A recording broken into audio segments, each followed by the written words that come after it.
Hi hello friends, welcome to Anita kitchen. ಇವತ್ತಿನ ವಿಡಿಯೋದಲ್ಲಿ ಹಾಗಲಕಾಯಿ ಗೊಜ್ಜು ರೆಸಿಪಿ ತೋರಿಸ್ತಾ ಇದ್ದೀನಿ. ಹಾಗಲಕಾಯಿ ಗೊಜ್ಜು ಈ ಥರ ಮಾಡೋದ್ರಿಂದ ಸ್ವಲ್ಪನೂ ಸಹ ಕಹಿ ಇರೋದಿಲ್ಲ. ಬನ್ನಿ ಹೇಗೆ ಮಾಡೋದಂತ ನೋಡೋಣ. ಗ್ಯಾಸ್ ಸ್ಟವ್ ಮೇಲೆ ಒಂದು ಕಡಾಯಿ ಇಟ್ಕೋಬೇಕು. ಅದಕ್ಕೆ 3 ಟೇಬಲ್ ಸ್ಪೂನ್ ಅಷ್ಟು ಎಣ್ಣೆ ಹಾಕ್ಕೊಳ್ಳೋಣ. ಎಣ್ಣೆ ಸ್ವಲ್ಪ ಬಿಸಿ ಆದಮೇಲೆ ಅರ್ಧ ಟೇಬಲ್ ಸ್ಪೂನ್ ಅಷ್ಟು ಸಾಸಿವೆ ಹಾಕ್ಕೋಬೇಕು. ಹಾಗೆ ಅರ್ಧ ಟೇಬಲ್ ಸ್ಪೂನ್ ಅಷ್ಟು ಜೀರಿಗೆ ಹಾಕ್ಕೋಬೇಕು. 2 ಟೇಬಲ್ ಸ್ಪೂನ್ ಅಷ್ಟು ಕಡಲೆಬೇಳೆ ಹಾಕ್ಕೋಬೇಕು. ಹಾಗೆ 1-2 ಈರುಳ್ಳಿಯನ್ನು ಈ ಥರ ಸಣ್ಣ ಸಣ್ಣದಾಗಿ ಕಟ್ ಮಾಡಿಕೊಂಡು ಹಾಕ್ಕೋಬೇಕು. ಈಗೆಲ್ಲ ಒಂದು ಸರ್ತಿ ಮಿಕ್ಸ್ ಮಾಡ್ಕೋಬೇಕು. ಮತ್ತು ಸ್ವಲ್ಪ ಕರಿಬೇವಿನ ಸೊಪ್ಪನ್ನು ಹಾಕ್ಕೋಬೇಕು. ಎಲ್ಲ ಒಂದು ಸರ್ತಿ ಮಿಕ್ಸ್ ಮಾಡಿಕೊಂಡು ಕಲಿಸ್ಕೊಳ್ಳೋಣ.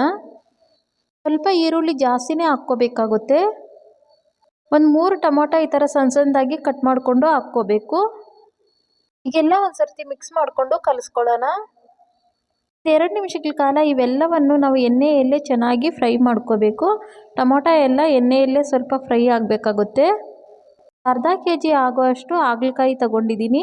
ಅದನ್ನು ಈ ಥರ ಸಣ್ಣ ಸಣ್ಣದಾಗಿ ಕಟ್ ಮಾಡಿಕೊಂಡು ವಾಶ್ ಮಾಡಿಕೊಂಡು ಹಾಕ್ಕೋಬೇಕು. ಹಾಗಲಕಾಯಿ ಈ ಥರ ನಾನು ಸಣ್ಣ ಸಣ್ಣದಾಗಿ ಕಟ್ ಮಾಡಿಕೊಂಡು ಹಾಕ್ಕೊತಾ ಇದ್ದೀನಿ. ಹಾಗಲಕಾಯಿಯನ್ನು ನೀವು ಬೇಕಂದರೆ ರೌಂಡಾಗಿ ಕೂಡ ಕಟ್ ಮಾಡಿಕೊಂಡು ಹಾಕ್ಕೋಬೋದು. ಹಾಗಲಕಾಯಿ ಗೊಜ್ಜು ಮಾಡೋದಕ್ಕೆ ಈ ಥರ ಸಣ್ಣ ಸಣ್ಣದಾಗಿ ಕಟ್ ಮಾಡಿಕೊಂಡು ಹಾಕ್ಕೋಬೇಕು. ಆಗ ಹಾಗಲಕಾಯಿ ಚೆನ್ನಾಗಿ ಬೇಯುತ್ತೆ. ಎಲ್ಲ ಒಂದು ಸರ್ತಿ ಮಿಕ್ಸ್ ಮಾಡಿಕೊಂಡು ಚೆನ್ನಾಗಿ ಕಲಿಸ್ಕೊಳ್ಳೋಣ. ಹಾಗಲಕಾಯಿಯನ್ನು 1-2 ನಿಮಿಷಗಳ ಕಾಲ ಎಣ್ಣೆಯಲ್ಲೇ ಚೆನ್ನಾಗಿ ಫ್ರೈ ಮಾಡ್ಕೋಬೇಕು.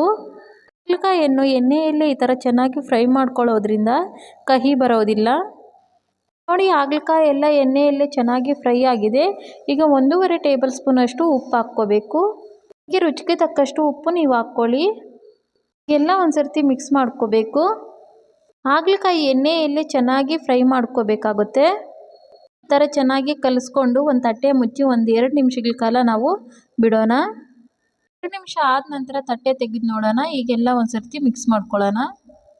ಹಾಗಲಕಾಯಿ ಎಣ್ಣೆಯಲ್ಲಿ ಒಂದು ಅರ್ಧ ಭಾಗದಷ್ಟು ಚೆನ್ನಾಗಿ ಫ್ರೈ ಮಾಡ್ಕೋಬೇಕು. ಈ ಥರ ಮಾಡೋದ್ರಿಂದ ಹಾಗಲಕಾಯಿ ಗೊಜ್ಜು ಕಹಿ ಬರೋದಿಲ್ಲ. ಆಗ ತಿನ್ನೋದಕ್ಕೆ ಚೆನ್ನಾಗಿರುತ್ತೆ. 1 ಟೇಬಲ್ ಸ್ಪೂನ್ ಅಷ್ಟು ಶುಂಠಿ ಬೆಳ್ಳುಳ್ಳಿ ಪೇಸ್ಟ್ ಹಾಕ್ಕೋಬೇಕು.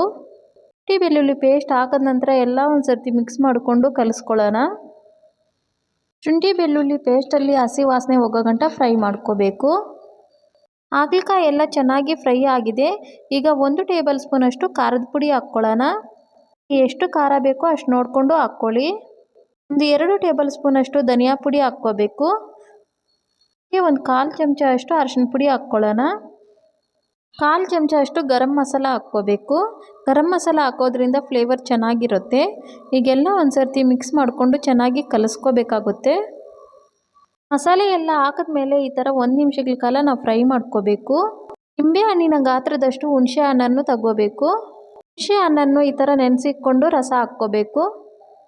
ಎಲ್ಲ ಒಂದು ಸರ್ತಿ ಮಿಕ್ಸ್ ಮಾಡಿಕೊಂಡು ಕಲಿಸ್ಕೊಳ್ಳೋಣ.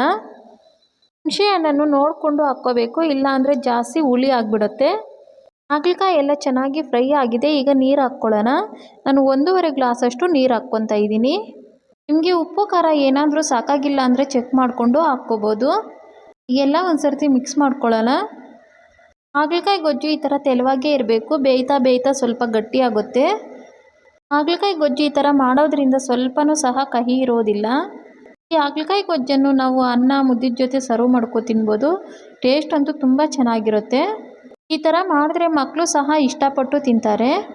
ಒಂದು ತಟ್ಟೆ ಮುಚ್ಚಿ 5 ನಿಮಿಷಗಳ ಕಾಲ ಬೇಯಿಸ್ಕೋಬೇಕು. 5 ನಿಮಿಷಗಳ ನಂತರ ನಾವು ತಟ್ಟೆ ತೆಗೆದು ನೋಡೋಣ.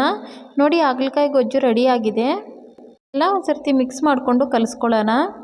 ಹಾಗಲಕಾಯಿ ಗೊಜ್ಜು ಪರ್ಫೆಕ್ಟಾಗಿ ಕುಕ್ ಆಗಿದೆ. ಹಾಗಲಕಾಯಿ ಗೊಜ್ಜಿಗೆ ಜಾಸ್ತಿ ಮೆತ್ತಗೆ ಕೂಡ ಬೇಯಿಸ್ಕೋಬಾರ್ದು. 3/4 ಭಾಗ ಬೆಂದರೆ ಸಾಕು. ಆಗ ಹಾಗಲಕಾಯಿ ಟೇಸ್ಟಿಯಾಗಿರುತ್ತೆ. ಹಾಗಲಕಾಯಿ ಗೊಜ್ಜು ಮಾಡೋದಕ್ಕೆ ಜಾಸ್ತಿ ಟೈಮ್ ಕೂಡ ಹಿಡಿಸೋದಿಲ್ಲ. ಕೇವಲ 5 ನಿಮಿಷ ಇದ್ದರೆ ಸಾಕು, ನಾವು ಹಾಗಲಕಾಯಿ ಗೊಜ್ಜು ಮಾಡ್ಕೋಬೋದು. ಹಾಗಲಕಾಯಿ ಗೊಜ್ಜು ರೆಡಿ ಆಗಿದೆ. ಈಗ ಸ್ವಲ್ಪ ಕೊತ್ತಂಬರಿ ಸೊಪ್ಪನ್ನು ಹಾಕ್ಕೊಳ್ಳೋಣ. ಕೊತ್ತಂಬರಿ ಸೊಪ್ಪು ಹಾಕಿದ ನಂತರ ಎಲ್ಲ ಒಂದು ಸರ್ತಿ ಮಿಕ್ಸ್ ಮಾಡಿಕೊಂಡು ಕಲಿಸ್ಕೊಳ್ಳೋಣ. ಈ ಹಾಗಲಕಾಯಿ ಗೊಜ್ಜನ್ನು ಯಾರು ಬೇಕಾದರೂ ಈಸಿಯಾಗಿ ಮಾಡ್ಕೋಬೋದು. ಹಾಗಲಕಾಯಿ ಗೊಜ್ಜು ರುಚಿ ಅಂತೂ ತುಂಬ ಸೂಪರಾಗಿರುತ್ತೆ. ನೋಡಿ, ಹಾಗಲಕಾಯಿಯನ್ನು ಮುಟ್ಟಿ ತೋರಿಸ್ತೀನಿ. ಪರ್ಫೆಕ್ಟಾಗಿ ಕುಕ್ ಆಗಿದೆ. ಬಿಸಿ ಹಾಗಲಕಾಯಿ ಗೊಜ್ಜು ರೆಡಿ ಆಗಿದೆ. ಈಗ ಗ್ಯಾಸ್ ಫ್ಲೇಮನ್ನು ಆಫ್ ಮಾಡ್ಕೋಬೇಕು. ಇವತ್ತಿನ ವಿಡಿಯೋ ತಮ್ಮೆಲ್ಲರಿಗೂ ಇಷ್ಟವಾಗಿದೆ ಅಂದ್ಕೊತೀನಿ. ಇಷ್ಟವಾಗಿದ್ದರೆ ತಪ್ಪದೇ ಸಬ್ಸ್ಕ್ರೈಬ್ ಮಾಡ್ಕೊಳ್ಳಿ, ಕಾಮೆಂಟ್ ಮಾಡಿ, ಲೈಕ್ ಮಾಡಿ. ವಿಡಿಯೋ ನೋಡಿದ್ದಕ್ಕಾಗಿ ಥ್ಯಾಂಕ್ ಯು.